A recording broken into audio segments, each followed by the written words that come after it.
Изјавата на ВД градоначалникот Георгиевски, денеска е голем ден за Охрид, започна раздолжувањето на општината. Тоа ни е денешната тема. Како прво, ја поздравувам ова одлука. Се што може да се реши со договор, го поздравувам. Но за нештата да станат појасни, морам да направам краток осврт на излагањето на ВД градоначалникот.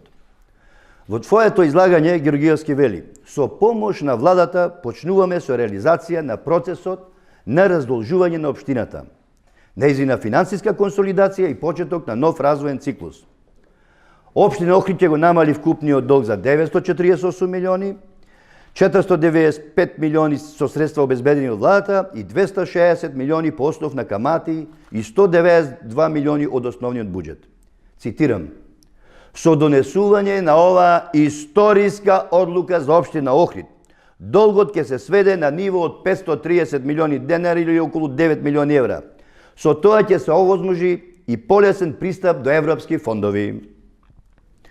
На повикот за спогодбено утврдување на долгот се пријавиле повеќе од 100 доверители.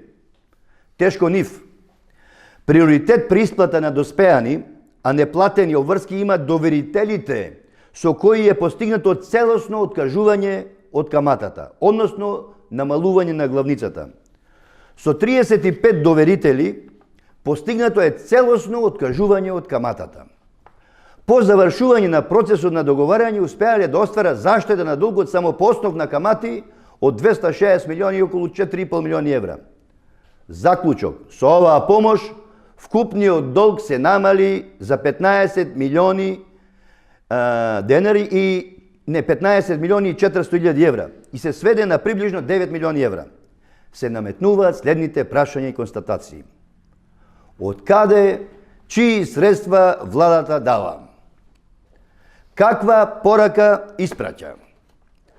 За да го дополни буџетот, очекувајте да се издвоите средства за казни од УЈП, полиција и од кого? Од вас. Доверителите пресреќни намалуваат главници, отпишуваат камати. Зошто? Во меѓувреме се поставува прашање колку од нив пропаднале чекајќи ги овие пари, колку обстанале и како успеале да обстанат. И се наметнува прашањето дали истава постапка може да се повтори и на ниво на цела општина со отпушување на долгови на фирми, приватни лица. И после се не научивме кој, зошто, како го направил тој долг. Дали има криминал?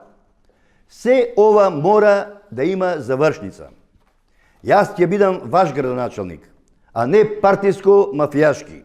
Изборот е ваш. И запамтете веќе еднаш. Едните лажет, другите мамет, заедно крадет и се амнестират.